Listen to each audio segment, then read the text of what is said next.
This week on RSBANDB Update, it's Mental Health Awareness Week, and all of Solomon's counts for charitable donations, including the new retro Gilded Armour. We also discuss the new drop cleaners and why they should be added to Invention. Then we look back at the launch of Invention.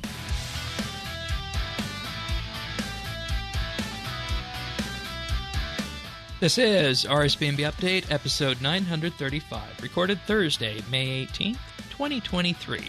The Tootie Clever.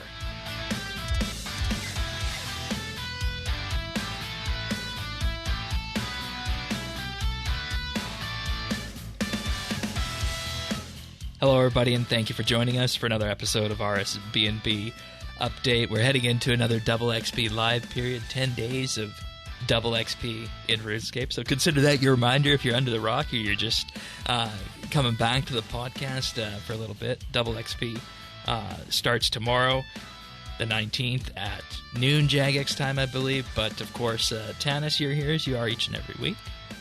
Thank you, Shane. Also joining us this week is Thaxi. Welcome. Good to be back, always. And you're here because, in addition to, going through patch notes, Mental Health Awareness Week, and a new retro cosmetic, we're going to be resuming our Then and Now collection of episodes, this time having a look at Invention. And for anybody who's unaware, Then and Now is a part of the show where we go back in time and we look at how an update has grown into RuneScape and how we would be covering it today if we were covering it on the podcast, because a number of years back, we've been here for a long time, we've talked about a lot of updates, but we didn't necessarily have the full breadth of our production team behind it, and sometimes updates just change, and Invention's a really good one to talk about with that, going back to January 2016 on that one. Hard to believe that Invention's been in the game that long. 8 years? More than 8 years? It's nuts. You can't do math. That's 7 years. It's 2023. Oh, that's fine. I never claimed to be good at math. Oh, wait.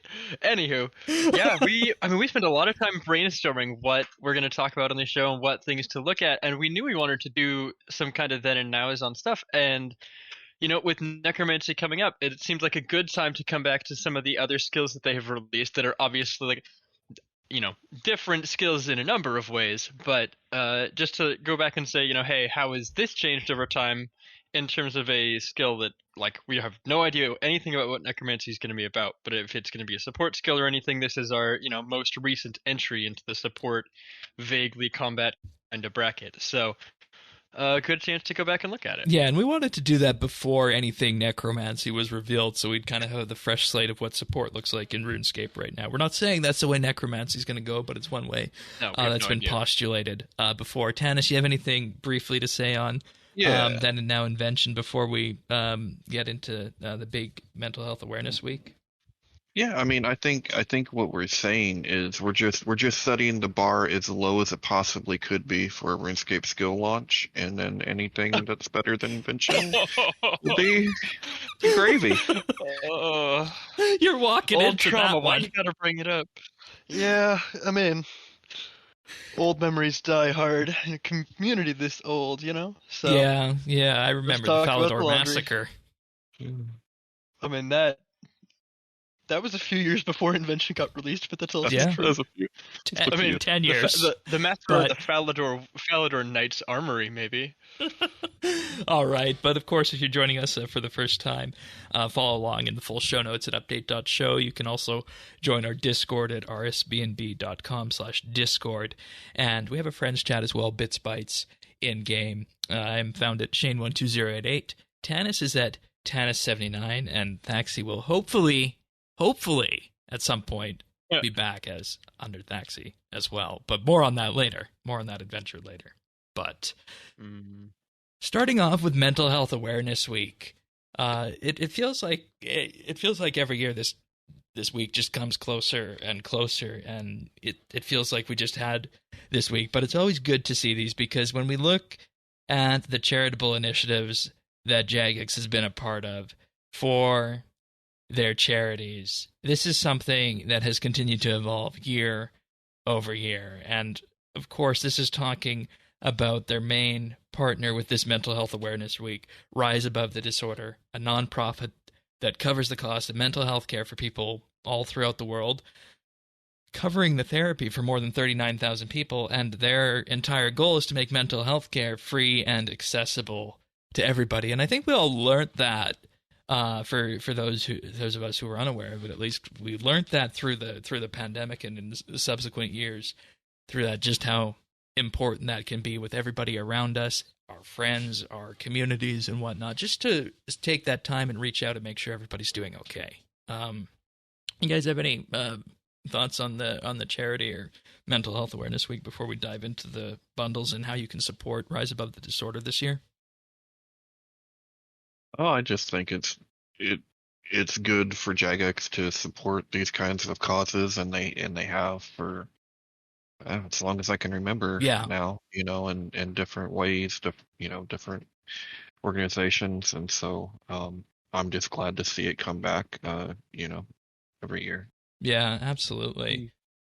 And they're visible about their commitment to, their work on causes like this, and I think that's a good thing. Like that, not to put too much of a point on it, but yeah, of course. They're doing good work with it. And you understand how important this is to the people involved in these organizations, because I think it might have been Rise Above the Disorder, it might have been a different one of their partners, but at the last Rune Fest, Mod Pips, Phil Mansell, had one of the directors from the charity on stage, and the director was absolutely moved to tears based on how supportive the RuneScape communities have been for their initiatives.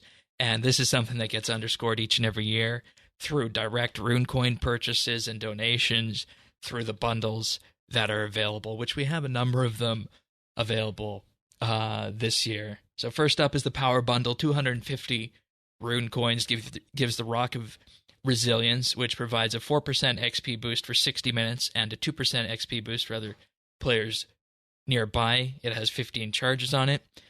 50 of each Protean item, 4 medium skill dummy crates, 2 boxes of clue scrolls, 10 pulse cores, 10 cinder cores, 2 aura refreshes, 2 life refreshes, and 2 item protection contracts. I think that one is new this year.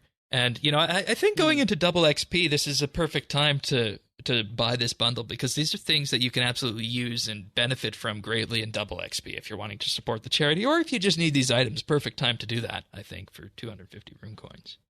So there's also the cosmetic equipment bundle. You can purchase it up to 3 times, includes 2 keepsake keys, a prismatic die, and 1 chameleon extract. And, we always like keepsake keys as well, so another good time to stock up on these. That's one of the things that I'm loving the most about RS3 compared to old school, and one of the things I miss most in that game is my cosmetic overrides, if I'm being 100% honest. I think the last time I checked, and given it's been a while, I had 87 items or something stored in keepsake keys that I just accrued over the years. Just all, so it's just random things to finish out specific outfits that I wish I had this piece or that piece. Yeah. So, yeah, 15 years of, and stock up. However long it's been since they released cosmetics. You're always going to need it. So, and the most interesting thing about this is that for the duration of Mental Health Awareness Week, all proceeds on Solomon's General Store will be donated to charity on that. And there's a discount on items in the Spotlight tab that are now over a month old. But if you don't want to buy anything, you can also just donate Rune coins as well. And they say it doesn't provide any in-game benefits to you, but you will receive the title of the Giving if you donate more than 100 Rune coins in one goal, and they need to be purchased as one bundle in order to unlock them. And if you donate a further 500 Rune coins after that, you'll be given the title The Altruistic. And with that, the 500 Rune coin title alone will not unlock the Giving automatically. It needs to be purchased as one of the 100 Rune coin bundles. Technical limitations or whatever, yeah. Yeah. And it'd be nice if they reopened the Well of Goodwill at some point. Yes. I would like that. I know that that's something I've heard people feedback about before, but I understand for a number of reasons why that's not feasible. Yeah, and it's also interesting as a GP sync, but I think money-wise, it makes sense to tie the donations directly to the Rune coin purchases, because then there's a cash flow on it. So. Yep, much easier to track. So, but there's more. There's more this week. The retro Gilded Rune Armor Override. 630 rune coins for members, 630 rune coins regular, 567 for members, and because all proceeds in Solomon's general store go to charity, this also goes to charity when you buy this. So I think this is a perfect week to release this cosmetic override. Now the question... Armor, Shane? What was that? Do you want me to trim your armor? No, I think I'll just go, pick some up. I think I'll just go pick some up at Solomon's general store now that they're available. The Saradomin one. Oh, good lord. But also... Should we call Shane out for shillings too hard? Or do we just let it go? Hey, I like the Saradomin armor. It was what I always wanted back in the day in, 2005-06, but I could never afford it at the time. Oh my gosh. Yeah, yep. You mean when he was a good guy? Rune armor, mining coal in the dwarven mines until I could afford my rune. That's exactly how it was. 16 years. Holy moly! That's exactly how it was. What was the piece of armor item that you guys always wanted back in the day you could never afford? I wanted a god sword back when I was first leveling up. I thought they just looked cool. I wanted a dragon pole helmet to finish off my dragon outfit. I mean, that takes that you or back. the D chain. Oh my goodness! The little eye motif on the front, short sleeves. It looked good. I need to tell a story about dragon chains and the Calphite Queen at the next round table. I'm going to put that on the list as a Patreon exclusive story to tell about that venture. But we'll remind you. But Gilded Rune Armor with the new materials and whatnot, all shiny, as we've seen that the engine can do now. Same kind of texturing that we see in the Money Tree, that we saw in the Steel Series promotion and whatnot. Then we have the 100% old retro style look. And I hate to say it, just so the people don't think I'm 100% shilling on this. This looks like cheese that has been molded into a piece of armor. Not the moldy cheese. For the... For the old style. That's what it looks like. That's what it looks like in old school. It's just yellow. It's just yellow rune. Really? I don't remember it looking... Yeah. No, it's bad. That never looked good. I mean, did it always look like that? Because there weren't a lot of them, but did it always look like that? I mean, our lighting now might play with it a little poorly, but it always looked like that. The way that we do lighting now might actually just make it look awful, but that's what it looks like in old school. Just more poorly lit. Okay. If you can't see it as well, maybe it doesn't have quite the same, but yeah, it always looks like somewhere between dingy and I mean, I know people love it, and it was a sign of prestige, and there's people that are like, this is the golden armor. I'll look at it in game, and I'll still know that's Gilded, right? That's the thing. That is immediately recognizable as Gilded, and I think that look is important to people. You're right, so it is. As long as there are people that are interested in it, it's a good move on Dragix's part, so fair enough. And you know what the most important and interesting thing about this is with the new style look of the armor? Pair that with the golden party hat. I mean, the golden party hat also has the Gilded effect on it. Yeah, exactly. But yeah, take the new armor and pair that with the golden party hat, and you have your RuneScape gold motif. Let's say gaudy, so gaudy. But Mental Health Awareness Week, perfect time to stock up on that. And then there's a little bit of a preview here, in that they are working on another retro cosmetic override, and it's the Helm of Nadatzot. They don't have a release date on this one yet, but I think that looks wonderful how it's looking in the concept art here. I know Tycho. I know several people who were very excited about this, and I know several of those people who I do wonder if it's a matter of prestige to still have one keepsake that is the enchanted version, but I hope that they release, if they're doing this, one of the versions they release is the old enchanted one. I don't know how much work that would be to recreate, but the model still exists in game very clearly, given the people we know who have it. I would like to see them do I don't even know if they need to do a retake on it, but just have a recolor option to the enchanted version. I think that would be really nice. But yeah, we'll see. We'll see when it comes out, but it looks good so far. Yeah, and they're also planning on doing more cosmetic retro overrides as well with this. They're going to be floating a new proposal on this to bring more cosmetics out. So obviously that means that these were a huge success here. So they said watch this space effectively on that. I will say again, for my part, I will jump up and down if they bring in a retro dragon longsword. I'm like, I don't even know. It was just a rectangle and a stick. Yeah, exactly. Like the 2004 variant. Okay. Yeah. Got it. Yeah. Which ones do you guys want? If you could have any retro armor or weapon. I feel like I had an opinion on this. Yeah, you did. You were at the roundtable when we discussed this back in January. Do you remember what I said? 18 months ago. No, I don't remember what you said 18 months ago. Tannis? I'm sure. Yeah, I don't remember what I would have said either. Okay. I actually think what I wanted we have, because I wanted dragon items. Right. Mm-hmm. So I think we got my wish list. All right. I'm trying to think what outfits I wore back pre-overrides. And I'm having trouble thinking about what I thought just looked really good that we don't already have. A lot of it was the high level armor stuff that was just prestige points that clearly were cool models, but yeah. I remember I had to do the Infinity stuff for Magic looked. Oh. Mm-hmm. It actually made Old you Infinity. I do actually like Old Infinity. That's a good shout. Yeah, and I was disappointed when they changed it, and that was one of the most used items in my keepsake, although, yeah. And I think they also added it. Yeah, I think there's a retro I think that's Infinity I think override. a lot of my stuff is already in there, the old Bandos chestplate and the old Barrows items Dragon and whatnot chain are and there. Barrows items, yeah. Yeah. Okay. Yeah. All right.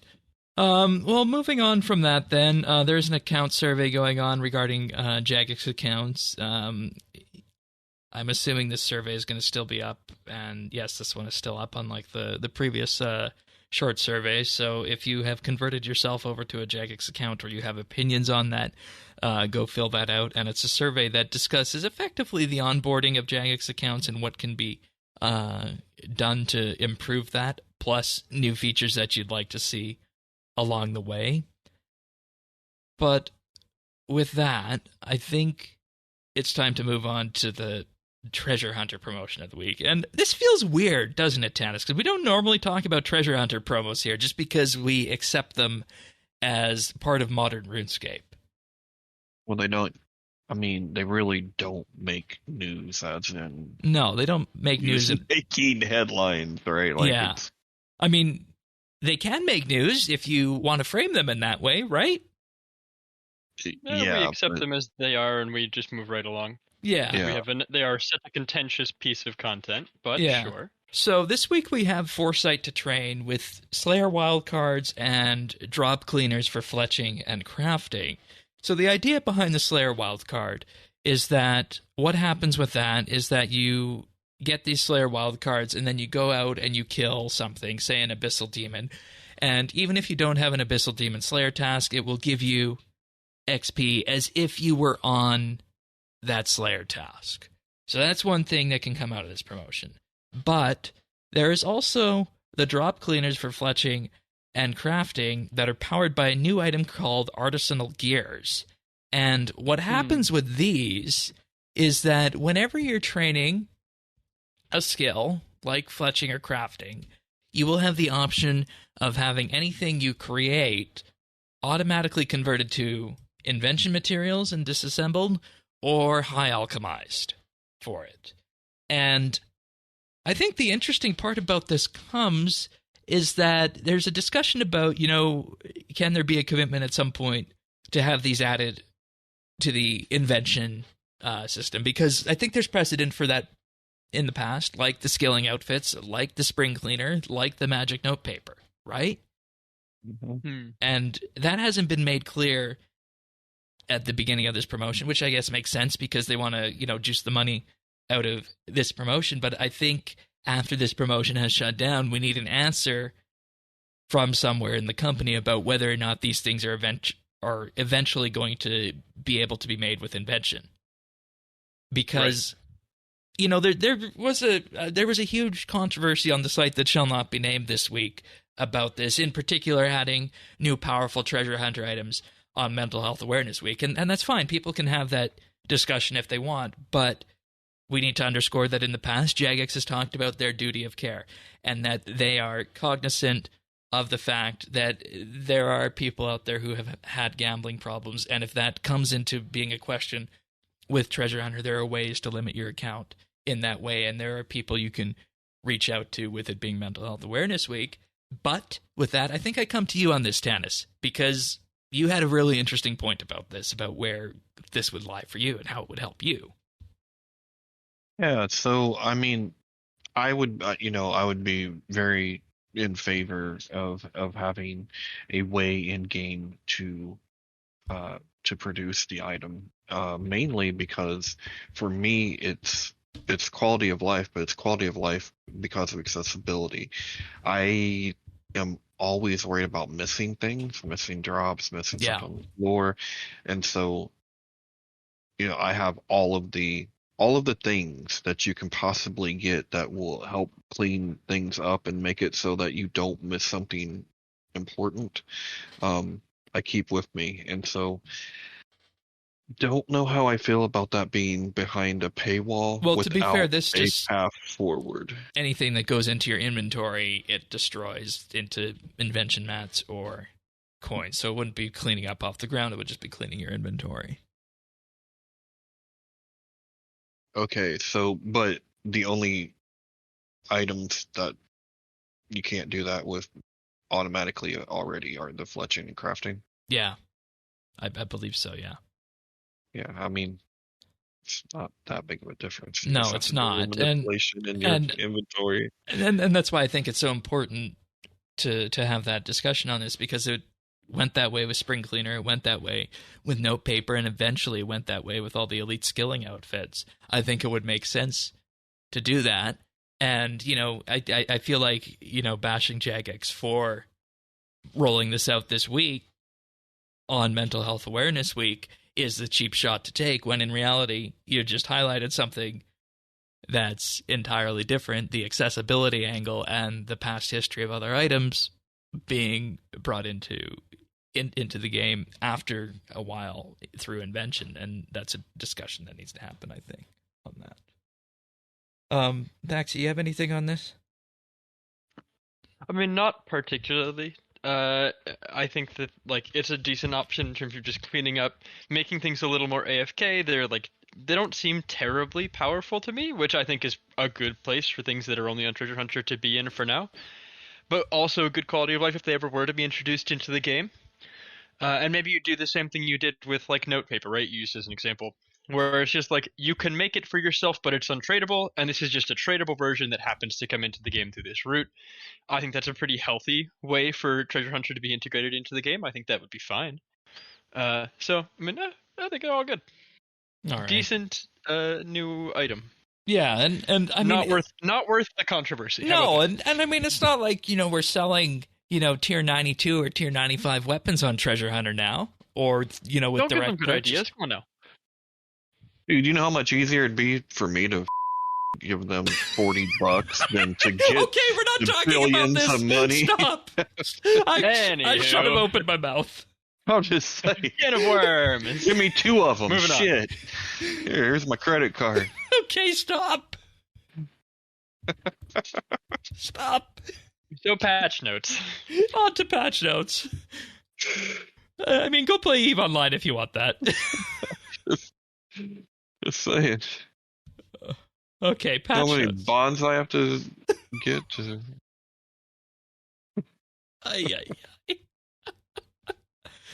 All right, we only have a few patch notes this week, and most of them were in the bug fixes to the graphical update last week.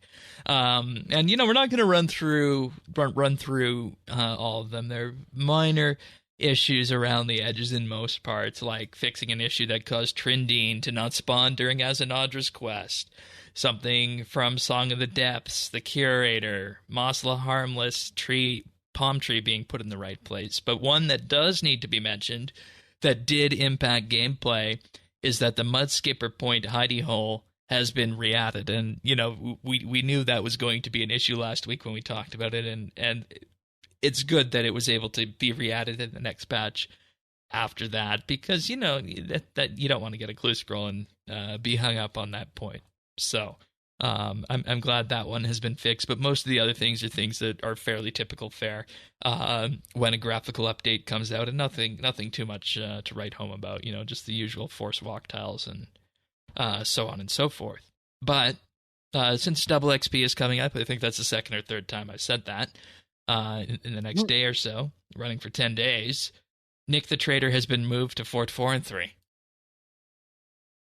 Yeah, and I don't know if that means he's removed from the other place.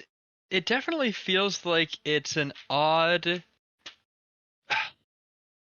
like, why remove him from elsewhere? But a good place for him to be. It seems like a game hub right now that is accessible at all levels of play. So, I mean, as opposed to being in Berthorpe or the Grand Exchange, fine. Yeah, and I know he was at the Max Guild, and I think he was at the Rock G, and I also think he was in Berthorpe. So that's a good question. Has he been expunged from all those other places, and is he just in Fort 4 and 3 now, or is he going to be in all those other places? So, end of the day, we know where to find him. People who didn't read the patch notes might not. Somebody will have read the patch notes and will tell them. Somebody will direct them to it, yeah. And we'll move right along. Further changes to Treasure Hunter. Protean memories have been reworked in that they now behave like Protean essence, and you need to take them to the divination crater to use them. They've also sped up their usage from 8 to 7 ticks per Protean, and also buffed the XP by about 60%. Because I think they were pretty much in the category of useless before. Oh, yeah, no, the only use for them, as far as I'm concerned, was to convert them into something else. Like, people who really, really hated divination, which it's just standing around either way, let's be very frank. But sure. Earth hates divination. Could have used them, but I think they seemed like a noob trap to me, where it was just new players who were like, oh, this skill is really slow to train, I don't want to bother, I'm just going to use Proteans on it. But, like, the thing you notice those Proteans is that they are, like, 8 ticks each, and they gave you, like, the equivalent of 1 memory, which is, like, 2 ticks at a fountain. They were so remarkably worse than just training the skill. Yeah. Which is completely the opposite of every other Protean. So, which is just, like, we'll make it slightly more AFK, but we'll either keep the XP rate or we'll do, like... So, yeah. And I mean, now if you combine the Divine Conversion Relic, a Familiar, the Divination outfit, and a Busy World on that, divination training is smokingly fast. Yes, significantly different. So, but they also did add a new XP rate for Elder Divination halfway between the 70 and 80 Protean memory values, because there was a gap in there before on the Protean side, but of course that's where Elder Divination was. I was going to say, they effectively just said, you now need to toss these into a rift rather than using them at a bank. So, in order to, like, promote that, if you toss them into the Elder Rift, they'll give you Elder Rift levels of XP. Lovely. No additional feedback for me on that one. No, I don't think so. Tanis, anything on these Protean changes? I mean, I found some kind of niche cases when skilling, when skilling up divination, using the proteins from, just because there were certain bands that I couldn't access without doing big long quest lines and stuff. So came in handy a few times for me. Although, slower, but okay, that's fair. That's interesting, actually. I never thought about that, and that kind of makes sense with how dispersed the divination colonies are. Yeah, a couple of them that are in really weird places. That's true. That's very fair. Yeah. Also updated models for skeletons, zombies, and giant rats within the wilderness, giving them the new unwelcome guest models. Very nice. And with this, dark beasts have also been updated, excluding Revenant Dark Beast and the Helm of Dark Beast emote. Those two are excluded. Revenants have been kept as the memes, and I love it. Yeah, and you know, I honestly think that Dark Beast needed an update. It's been so long since they were updated. I think they're the original model. Do we know that? I don't believe they've. Oh, those Dark Beasts. I think they did get changed at one point. But it's been probably close to a decade. Yeah. I think they added in the big haunch kind of behind the head on them.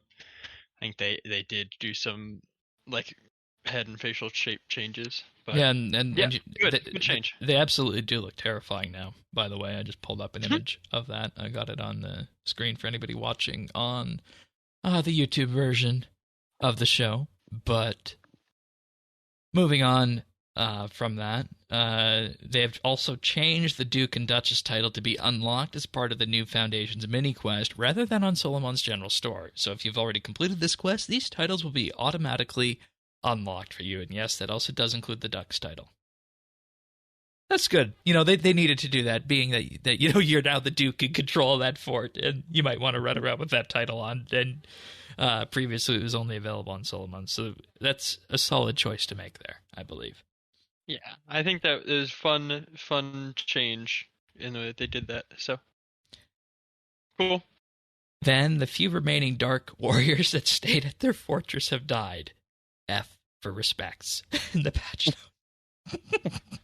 That's wonderful. Nice subtle nod. Yeah. Mm-hmm. Yep. And then finally corrected Balony to balcony in the city of Santistan Quest Journal. Oops. Or, as some people might say, baloney, if you didn't want to go through the full exotic Italian spelling of it. Bologna. Yeah. So. Yep. Lovely. Patch notes. Yep. Definitely not baloney this week, and we hope where we go next won't be baloney as well for our then and now special on Invention. But before we do that, I'm going to thank our Patreon supporters for this week. In particular, I'd like to thank Alfie S., Amos Reed, Andrew C., Arvids L., Beekeeper Steve, Big Huge Rat, Chunk the Monk, Slickle RS, Drama Free, Duramax, Free Milk, Jacob G, Jade Gizmo, Jason S, Jeebus, Jesse W, Kesky, Ling01, Mohan V, Nate the Great, Nick G, Pernasius, Ricky A, RS Nerdherd, Samuel FL, Scott DS, Shirt Pants, Stub Eve, The Naked Captain, The Dabbing Goat, Tim, Tom V, Zant, and Zazakon. Thank you, everybody, for your support. It does truly mean the world to us. It allows us to do so many fun extracurricular things here at the podcast. It also funds the cost for hosting and production of RSBANDB Update. If you want to help with that, check us out at patreon.com/RSBANDB. We have 3 tiers available to support us, starting for as little as $1 a month. And in doing so, you gain access to an entire back catalog of monthly bits, which is our monthly bonus show. And this includes things like our discussion that we had last week on the evolution of transportation. You two were there, plus Sirion on that. Any further ruminations on that? Letting it sit in for a while. I thought it was fun, like every bit. Yeah, we learned something along the way, right? Uh-huh. That's exactly what they're about. But we also have other ones out there as well in the catalog, including our famous tier lists on Dailyscape, skills, and PVM bosses, just to name a few. We also have past topics on things like holiday events, like Legacy Combat, and so many others. All of that available for at least $1 a month at patreon.com/RSBNB. And we also have our VIP tier, where if you want to give a little bit more, you'll get a VIP rank on Discord, which includes chat channel access and a Discord rank, plus high-quality stereo versions of the show. And if you do want to give the ultimate gift, we have our Insider tier for $5 a month, where you receive a shout-out on the podcast each and every week and gain access to the outtakes that we use to make the clip show at the end of the year. So once again, thank you to everybody for allowing us to do what we do here. It means the world to us. Thanks. All right. Yeah. Invention. A skill. To the meat of the matter. Yeah, our then and now perspective. And we've done these before on things like Metaphos, like Mascab, like Prif. And it kind of makes sense to do this before the new skill launch, because necromancy is going to have a lot to live up to. You know, we look at archaeology, and I don't think there's anybody out there who can, paint archaeology bad. And, of course, there's going to be a few people who are going to do that, but many people you talk to will say that archaeology is a wonderful skill, and it is indeed their favorite skill. So with that, we're going to go back to the last skill launch that didn't go over so well. And that was Invention in January of 2016.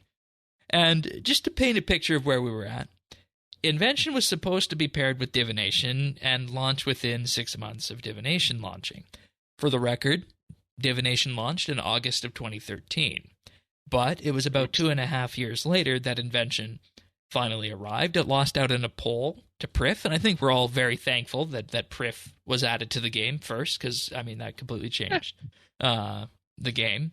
But the idea behind Invention was that it would be something called an elite skill, a combination of divination, smithing, and crafting that would kick RuneScape into the future with augmented weapons and tools that you could truly customize to be the way that you wanted and be and foster a unique playstyle. Remember Mod Mark giving the keynote address at some RuneFest, that you would effectively be able to level up your weapons and create your own unique flavor on that weapon. Now, obviously, that's not what we got. In the end, it had to be modified to fit within a more narrow scope. So this time on Then and Now, we're actually going to recap the release of Invention and talk about what it took to get it where it is today. And in conclusion, hopefully we'll talk about the impact Invention has had on RuneScape, for better or worse. Tanis, you were on the podcast where we first talked about Invention in January 2016. What are your opening thoughts on this? Oh, I almost have to ask you, Shane, which launch would you like to talk about first? Because you almost see Invention as... Okay, let's get this out of the way now. We're only going to talk about this once. Explain. Well, yes and no. Okay. When Invention came out, there wasn't I would say that for whatever reason, if it was balancing or whatever the case was, it didn't match the idea that the devs had in the way that people would train it. They thought people would train it in a certain way, but it was balanced completely in another direction, promoted a different kind of behavior. And since no one knew what they were doing yet, that's, obviously... And every rare item in the game was getting disassembled for parts, and those parts and the items that disassembled into them were way too expensive. And you got XP from making gizmos, kind of, but the idea was that as you're taking things apart and making gizmos out of them, you'd get XP. But the reality is that using items was a much more efficient system, and that was what it got changed to several days later. So we ended up with our current Invention system, but that clearly wasn't the intention on release, and they had to do a pretty massive rebalance redesign. 18 times within increase. 2 days. Yep. On the within a couple days of release. Siphoning XP. Yeah. Yes. Yeah. But you and your friends made money off this. I mean, everybody. I made didn't. money off of this.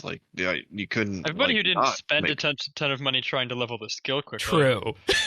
Yeah, I guess that's that's the caveat. And see, I wasn't. And if you didn't have money, you know what you was doing. He was over there in the White Knight's fortress, just buying inventories, breaking them down, breaking them down. Yep. Making gizmos. But I not only do we have to talk about that, but you also kind of need to mention, when I say what launch, well, there's also Invention Batch 1, Invention Batch 2, and don't forget Invention here, and an Invention Batch there. And don't forget the tech trees that came out 3 months after in May. Right.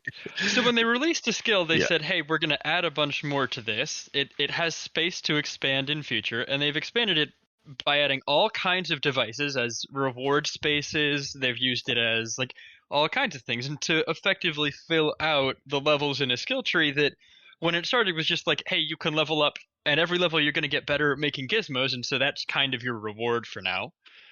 And they've made it into a skill where you really do get like actual things unlocked at a lot of levels, and they just have kept adding to it with as a reward space for additional things. Right? They released archaeology with another batch to Invention.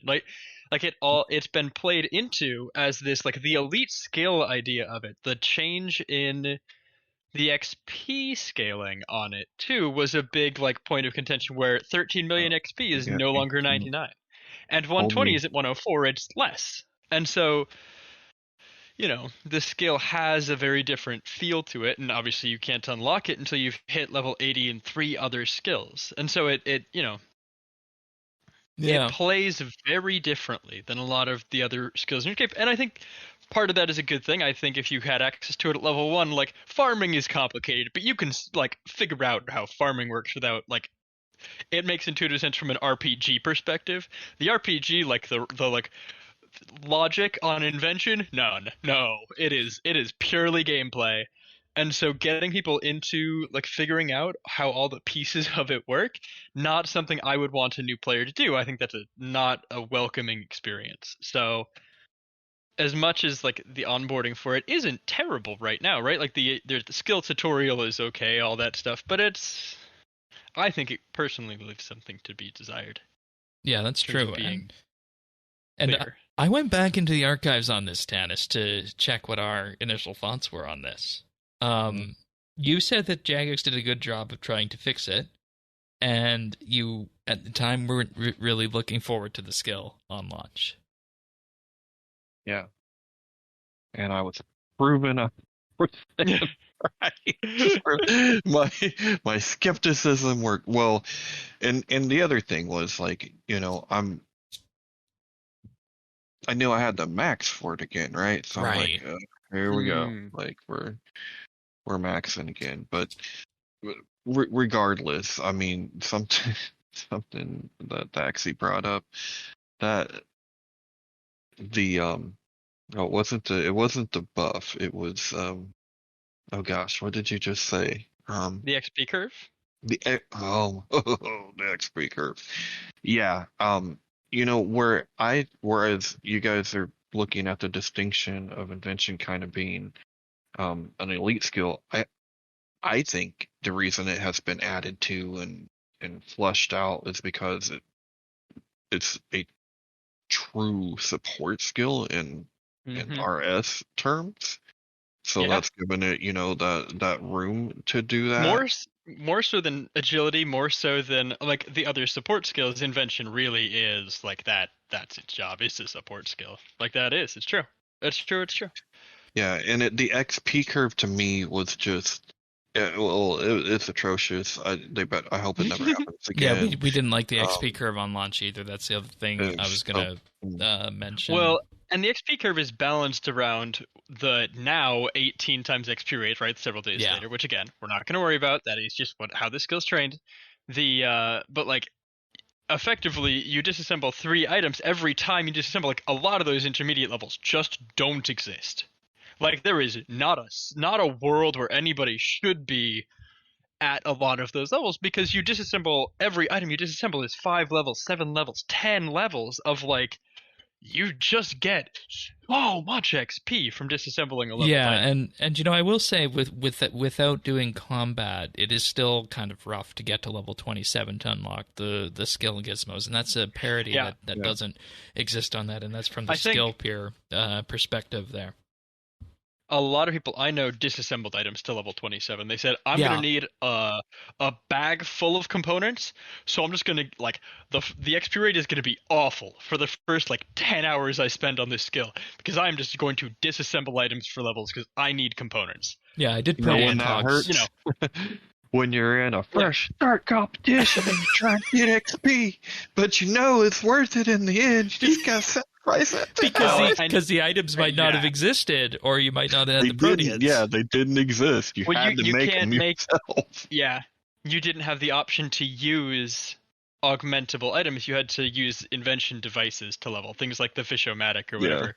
Yeah, that too. And if your max level is still item level 5, then you're kind of like, oh, it's you just need to go through a lot of them. So that's a good introduction of what invention is in terms, and we'll come back to the one thing I really want to hone in on as we get to leveling the skill is the black box nature of it. But we need to first talk about how invention came about. And when it was first promoted, it was promoted as the companion skill to divination, whereas divination was the gathering skill and invention would be the artisan skill. And, with that, it was supposed to launch, in a 1-2 quick succession to kick off, that new cadence of the Sixth Age. But obviously that didn't happen, and there was supposed to be use for the divination materials.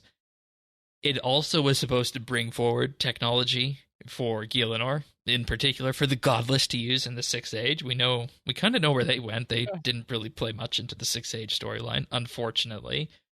We had Cave Goblin... cooler. Yeah, that's true. We had Cave Goblin electricity, Dwarven steam, and human divine energy, and this was going to all tie into the developments of the Sixth Age. And, I don't really think they leaned on that as much as they wanted to, because I think they saw with World Event 1 that everybody was hyper-focused on Saradomin, and then the other people were focused on Zaros, and then they realized, we really need to, shift this and reframe what Zamorak is about. And with that, I kind of think that Godless fell through the cracks in the floor, and they never really managed to tell that story. They had a few too many factions to really pull together. Yeah, and I think Mod Jack talked about that, is that, you don't do a massive storyline with 8 factions and let players decide which one they're going to be a part of. Right. So. Yep. But the first elite skill, I do you guys remember what you thought of that? Promise, fear, concern, hype? All the above. Yeah, I mean, I didn't care for it, really, at the time of release. I was super busy, 3 months away from taking my medical college admission test. I was just, off my brain studying when this first released, so I got to it over that summer and into the fall. And I maxed it over the course of, 6 to 7 months. I really didn't rush. I wasn't maxed at the time. And so it wasn't a race for me to get a cape back. It was just I was getting closer. I had most of my skills up in the 90s. I've been playing for, at that point, a little under 10 years. And it was just, still kind of trying to figure out a lot of, what exactly I was doing. And so when the skill came out, I'm like, this is a thing that exists, but I didn't have a use for it, right? We, at the time, definitely didn't understand how beneficial perks necessarily were. And we're all like, well, I've been doing fine without them. And I definitely just continued on that route where invention didn't seem all that useful to me. A lot of the devices that we have in use now that I use, we went going through the devices in pre-show, talking about how we use, pretty much all of them. With some exceptions, almost all the devices are, regularly traded and wanted and used. And so few of those existed, right? It was a lot about perking and leveling weapons and gear, and tools came later a lot of the time, right? It was originally just the fishing rod, and so they've added in so much stuff that has made it a useful functional skill since. On release, I'm like, this is interesting, but didn't, people were acquiring huge stockpiles of divine energy at dirt cheap prices because we had no use for it. It was just a resource that existed in the game. Yeah, but eventually we did need it for our divine charges and such. And I still think divine charge gathering is still a good money making method that's AFK low intensive. It's a lovely AFK for how AFK it is, absolutely. Yeah. But at the time of release, And then we turn the page to today on this, and we look at where Invention has landed, and we realize that divination Yep, perfect. and invention are not that closely tied together. And in its best case, invention uses divination's divine charges, and we're left in a situation where Jagex still had to find a spot for divination, and I still think it could use some items in it. They fixed the training of it last year, but it didn't fix divination because it arrived too late. And, of course, it had its own launch issues that Tanis has alluded to.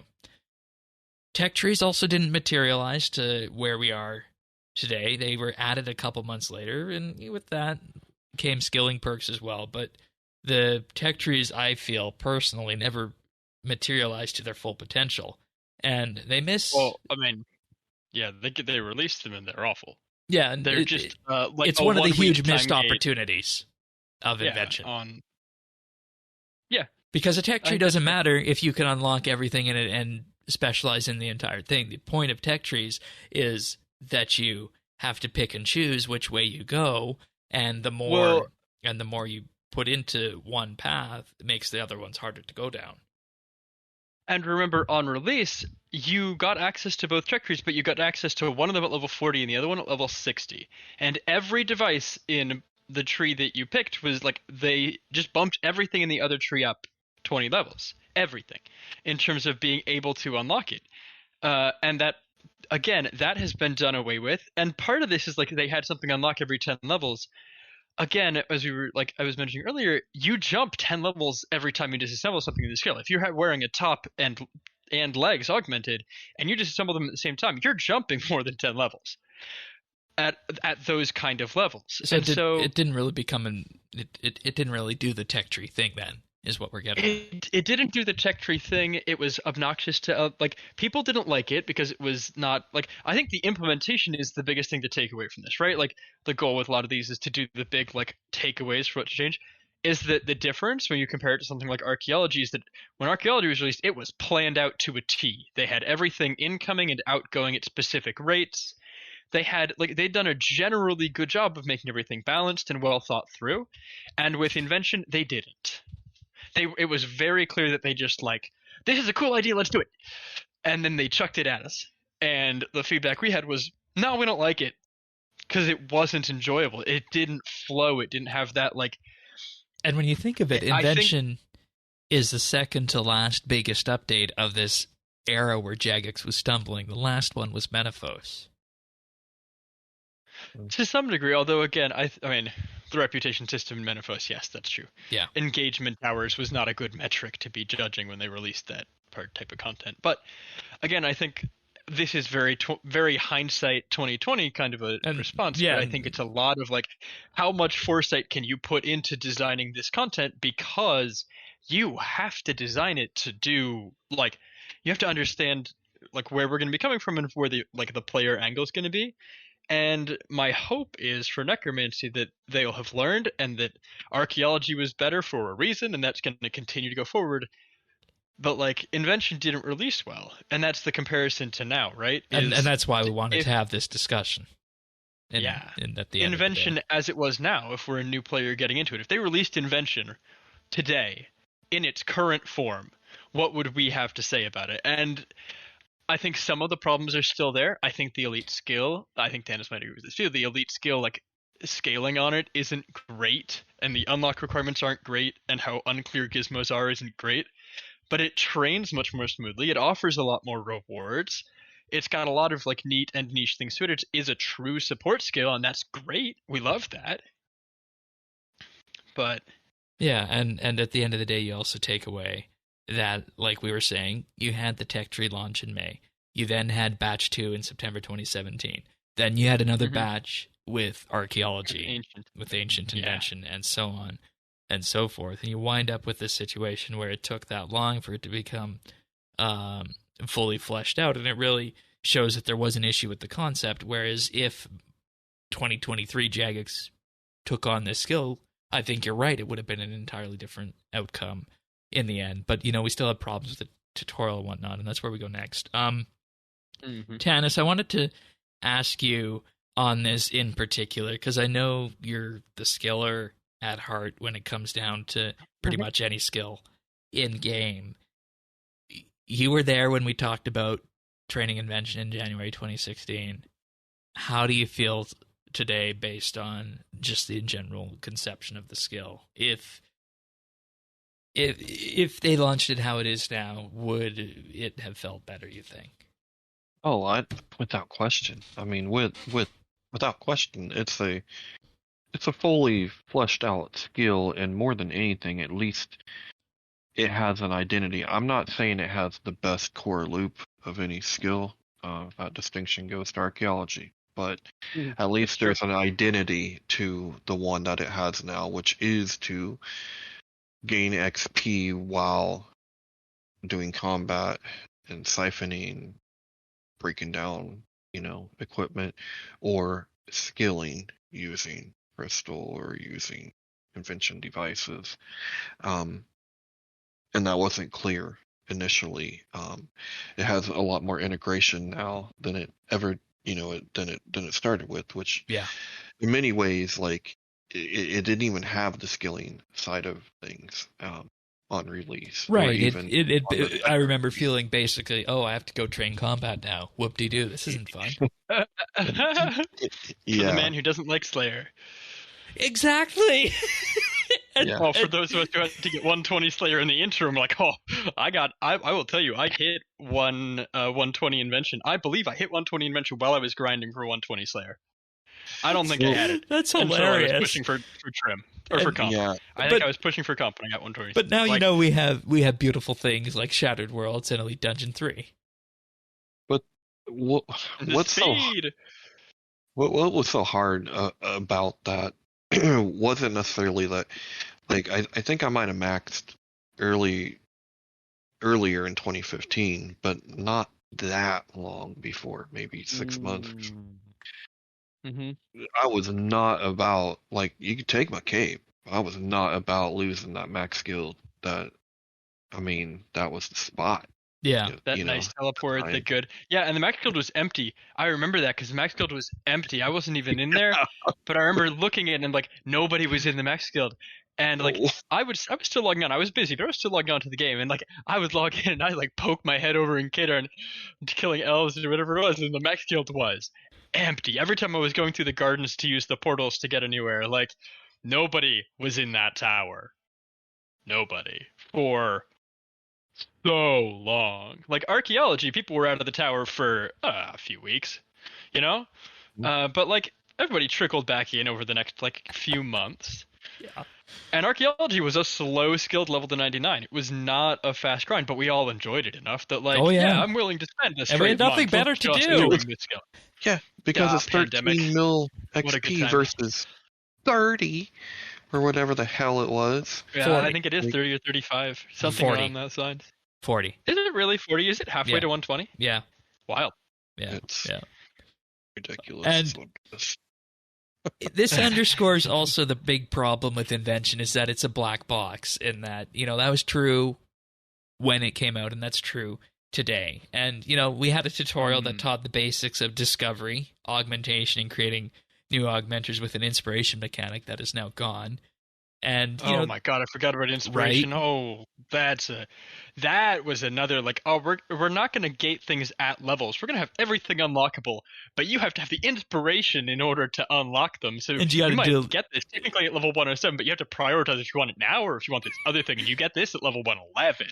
No, stop it. Bad.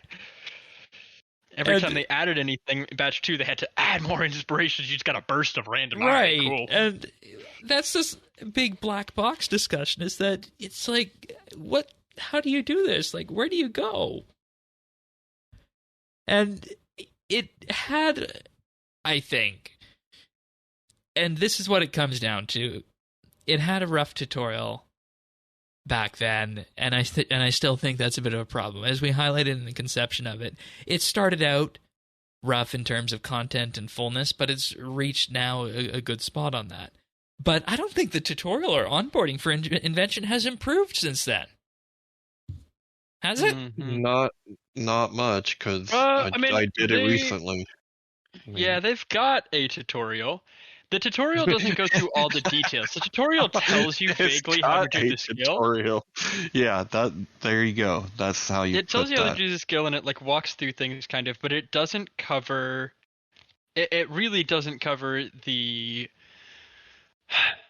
like, the details, right? It doesn't tell you in any way, like, how to design perks or like a lot of the function of like they can tell you how to level the skill, but it doesn't tell you how to use it at all. I think that's a much better way. Yeah, and my favorite anecdote on this is from somebody who will remain nameless, but has a good idea of how the community works and how Jagex works. And his response was this: is that I'm mid-level, I still don't understand Invention. I need to, even after reading the wiki, I just need to, look something up on YouTube to explain this thing to me. Yeah. And that's what it is, aside from knowing what buttons to click. Videos. Perk guides. Like when we were doing micro lessons last year. Yeah, those perk guides that we put out on the skilling perks with Ennis and the combat perks with me, or whoever was doing those, right? Like all that, those performed really well because it was not easy to I still don't know what to put on shit. Yeah. And I'm gonna just take this step right here, and I'll talk more about this later as well. Is it possible to remove the RNG in perk creation and let perks be sold on the GE or something? Because wouldn't it be RNG would be nice. I mean, let it be the item sync or something. Because I just finished making perks for Magic Power Armor. Let's get the RNG out of this for however it was fun the first couple times, but now you can the thing is that a lot of the easier perks to get, as long as you're not looking for crazy combo perks, you can guarantee relatively good levels of some things, and then a lot of the other perks you can do are they're cheap to make. There's very few perks that are both expensive and bad RNG, so they put some of that work into it, but. Yeah, and I guess with 120 and Elite Invention potions, that kind of blunts the edges of that a bit too. But kind of. Do you guys think that given the fact that Invention is still difficult to get into, especially on the skill peer side, fresh start side, but that's a unique case in itself?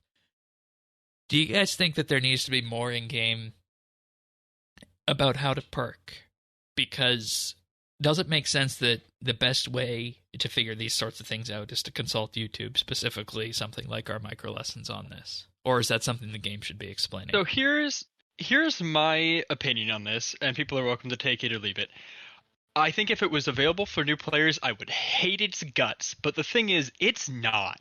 You can't get to Invention in any way unless you have leveled smithing, and crafting, and divination. And those are 3 skills that have very different gameplay loops. It is going to be a rough world for a new player to get to those levels without understanding how to find out information about this game. The person who is there knows how, at the very least, how to use the wiki because it's so well integrated. They probably have developed some sort of social clan or other thing because, again, that's pretty standard by that point in the game, right? And they have access to they should have access to all the information they need by that point in the game, that when they've leveled Invention, which the game teaches them how to level Invention, it doesn't teach you how to use it, but it does teach you the core loop of augment, disassemble thing, research, augment thing, disassemble thing. Or siphon. It does teach you that. Yeah, I mean, same thing.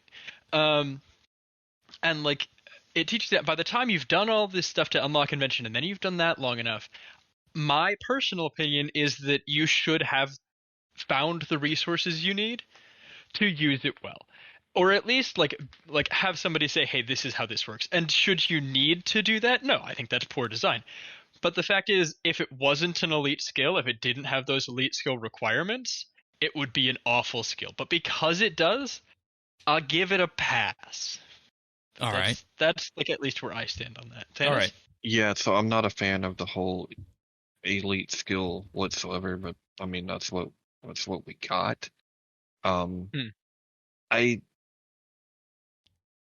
If you're using it on a skilling and just kind of integration side, it works fine.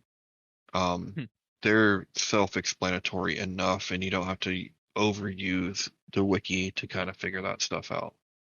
But when it comes to combat, it is so complex that I think it would be helpful. That's just interesting to kind of you say that. Because I mean, it's a good point because it is 2 perk slots versus, or Yeah, it's 2 perk slots versus 6 perk slots, right? Or no, more than that. It's 4 versus like 12 or whatever. Combat has more augmentable bits to it. And each of those bits, how do you properly use multiple gizmo slots? And synergize everything Is it a together. perk? Yeah, how do you value perks to know if you want to use a second perk slot? Right, and that's kind of the same discussion that comes up with your favorite perk. You mean Aftershock, my least favorite perk? Yes. May it go and die in a flaming hole. Yay! But I mean, we can have this discussion later. No. I've had that discussion. Yeah, before, we don't. We're not. but, We made it a point coming into this that we weren't going to talk about how the perks intertwine because there's a better venue for that with the micro lesson. If you're looking for our advice on perks, we have these great micro lessons you can find. And to our knowledge, that hasn't changed yet.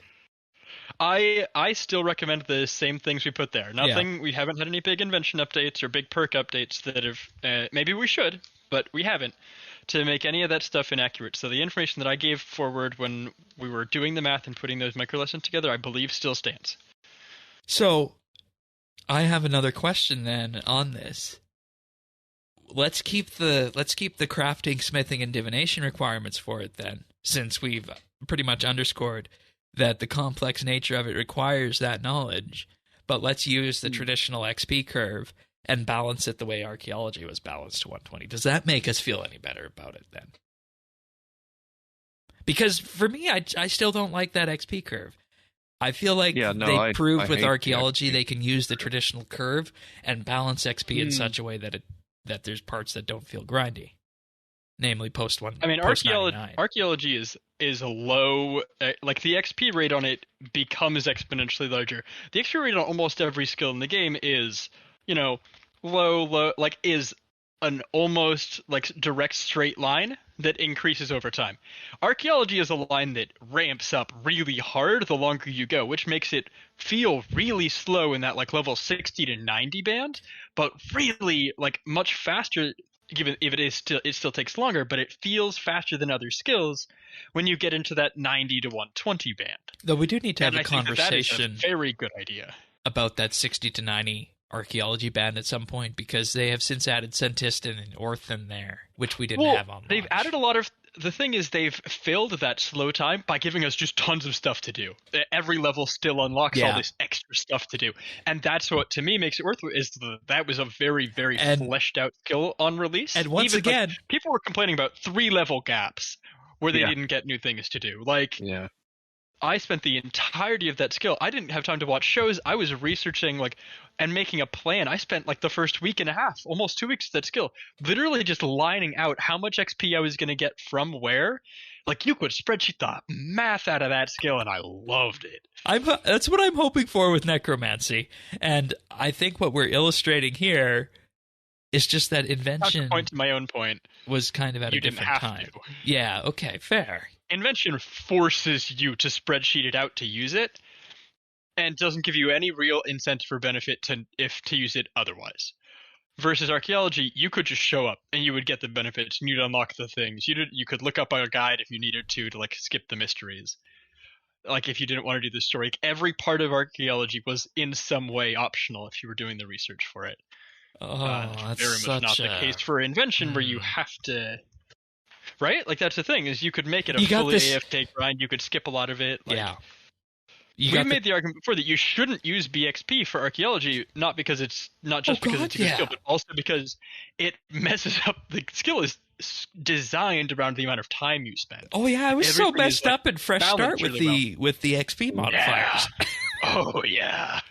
You could not. You could just stay at one dig site, which is also kind of a cool thing. You didn't have to go to all the dig sites. You could just stay at one.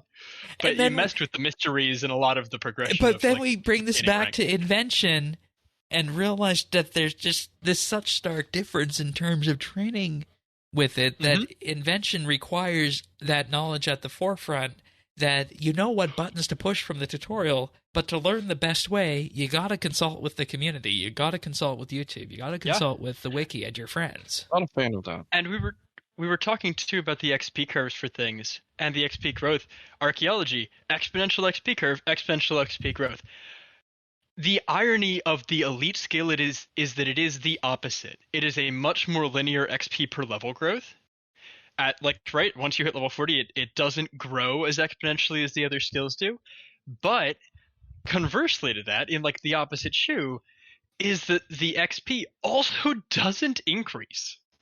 The XP you Yeah. get from like once you've unlocked having an item at level 10, which I believe is level 27 in the skill, your XP rates for that skill don't increase anymore. You don't get more XP per item disassembled. That's not a skill upgrade. And then we get to the question, like, you get the same XP per item at level 27. how is this okay? You get at level 119. How is this okay is the question. And Tannis, you nailed it on the head. You don't like the XP curve with that, right? Yeah, no. Not at all. And I think they know that. Yeah. So I think this is the only elite skill you're ever going to see. Well, we'll find out in about a week and a half if we're right on that, won't we? Oh, I know I'm right on that. Hindsight, we're gonna look back on this and question our life choices. Well, but no, yes. I mean, we're fairly certain it won't be an elite skill because I think Mod Jack has said they want everybody to be able to interact with it from the start. So, there you have it.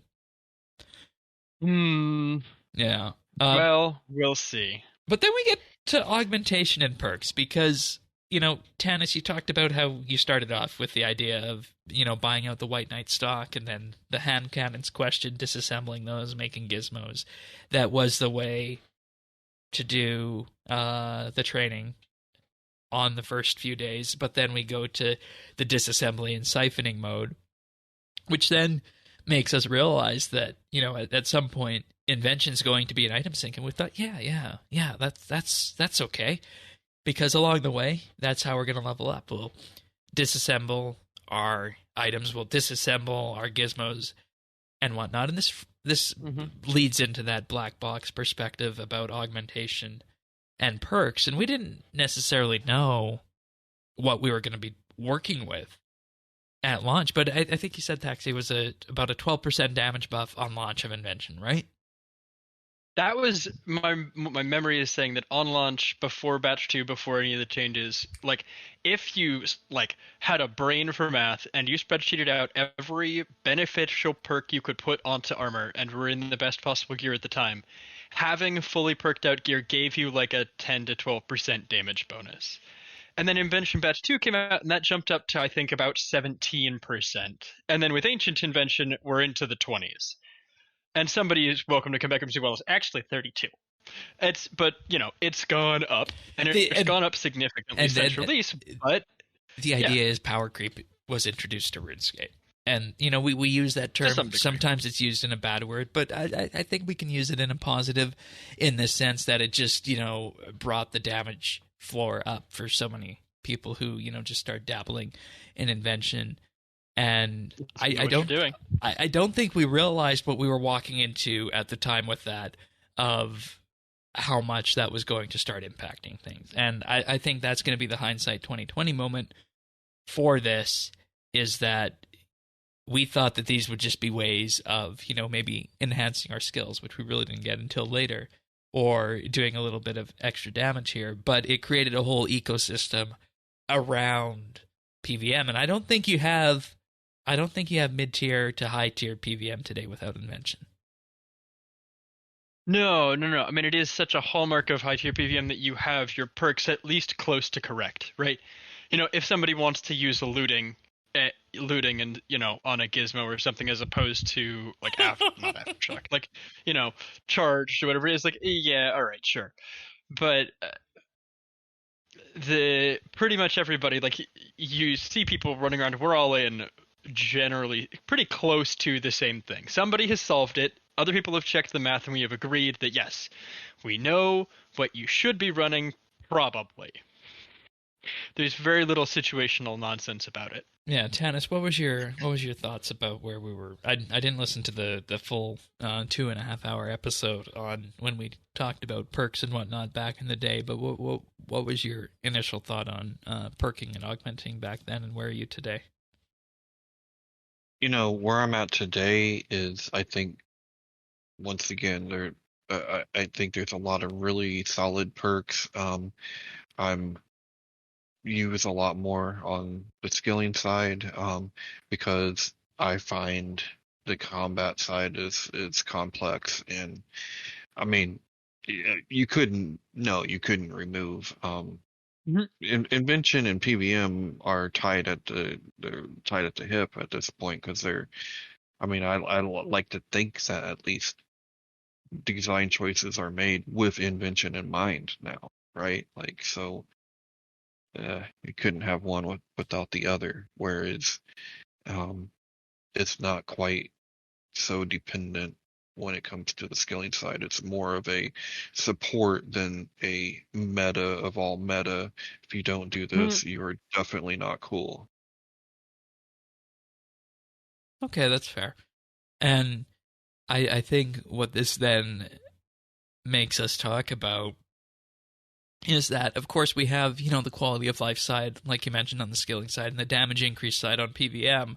But that thing that was proposed to be an item sync, I don't think we realized how impactful that was going to be. No.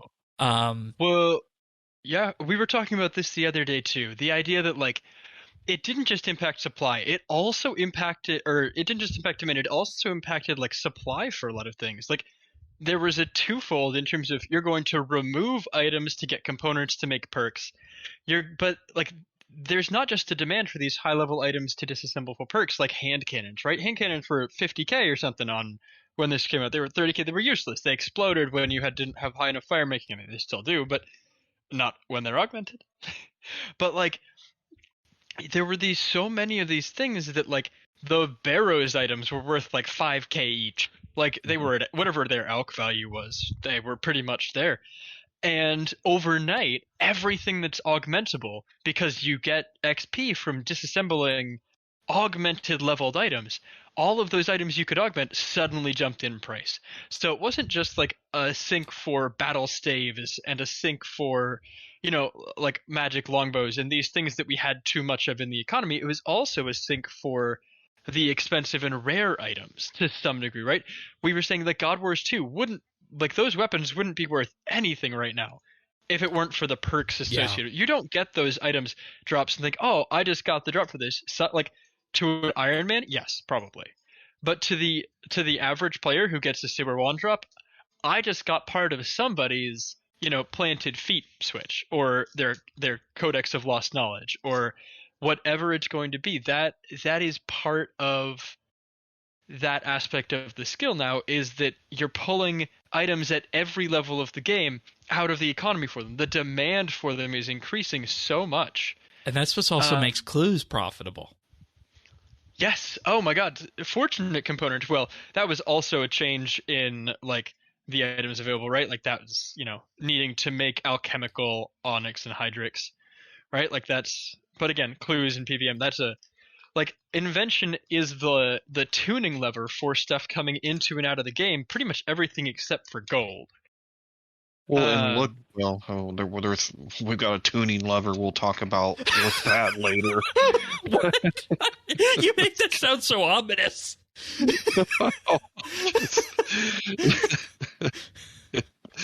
right, but like that's the thing is that it's an economic update. Like the skill came out and it like fixed a lot of the things where stuff was at alch value, right? And that brings us to like machines and some of those things too, which I think is what you were probably mentioning, and we'll get there. But yeah, very. And I don't know. Go ahead. I think No, that was the ending. I thought Tannis was going to say something. I thought I heard him. No, I was waiting. Okay. I mean, I'll bring up. Your gigantic tuning lever. But so we could talk about leveling with augmentation and perks, siphoning, disassembling, yada yada yada. Right? You mentioned same XP rates, the elite skill XP curve. Furthering completeness with batch 2 in terms of perks, and then ancient inventions, so on and so forth, about where we move on this, and PVM requiring invention at the mid to high tiers. But I think the biggest thing we take away from this on the augmentation and perk side, you're right, just what does this do for the economy? And as much as invention might be difficult to use and hard to use, I think that the fact that we now have this as an output source for everything in the game, if something needs to be sucked out of the game's economy, Invention is the proper way to do it. And it's good to have that as a mechanic. So I think if we're going to take one thing away from Invention that it's done, is that it's greatly helped the economy in that way. But like you said, Tanis, it has also hurt the economy. Well, I remember now too. I just wanted to also mention it is Invention's inherent flexibility that has enabled it to fill in those gaps. Yeah. When they come up with like the alchemical fortunate components, things like that, is uniquely suited to be able to fill those gaps. EOF, ingenuity of the humans, grace of the elves, Like, luck of the dwarves. The game needed a sync, and the skill as an elite skill is something that you unlock later on in the game, that like it can have that higher level function in addition to giving benefits and doing the other thing it does. It just, we all know that it's an essential part of the game balance at this point. And it is cool that they did work it into a skill. And so maybe that's something to think about too, is that skills should have a purpose. With love for archaeology is an entirely self-contained. It's the opposite of this. It's an entirely self-contained system. It has interactions, but only with Invention. Because Invention has interaction with every skill. It's like Sanders was saying earlier, it's that true support skill. And maybe that's the thing, is that the idea is that balancing that and making it feel good and usable at every level isn't possible unless you know everything about the game already. And you're like diving into it so late in the game. Yeah. And that's what it comes down to, I think, at the end of the day, is you wind up in a situation where Invention, in effect, is the balance of the game's economy, or it can be used as one of those tools. It is at this point. I mean, all in terms of items coming in and out of the game, Invention is, it must be, as much as any production skill, anything that isn't a production resource. It's crazy. Yeah. Tanis, anything on perks and augmentation before we move on to your machines and devices? No, that's all for me. Okay. And we were promised machines, but those didn't arrive until 2017. And we're going to do machines first, because I feel like devices is something we can just, dive into and talk about at length, because there's so many good ones out there. But the machines, when they arrived, were the alchemizer, the auto disassembler, the plank maker, the partial potion producer, and the automatic hide tanner. So with that, I'm wondering, and we look at where we're at with this, I feel like today we're in a situation where it's really only the alchemizer, disassembler, and sometimes the plank maker that are used. I'm sure there's some Iron Men who use the potion producer, so they're not having to do all of that on their own. But yeah, no, I mean, alchemizer, I think, is the easiest. Again, I think it is similar to the perks discussion, where my personal opinion is that the auto disassembler is, if you're willing to spreadsheet the ever-living daylights out of them, are going to be really effective moneymakers. But the alchemizers are just such easy plug and play. You put in 5 standing GE orders for things that alch well, like dragon equipment or whatever, and you just leave them in, and you chuck whatever goes from those straight into the alchemizer or salvage or whatever it is. And it's just easy money. Or if you're doing a lot of elite dungeons, it's you just chuck your relics in there. Yeah. And, the Death Cost blog showed us that earlier this year. In 1 week, the Invention alchemizers added 92.2 billion GP into the game's economy. Right.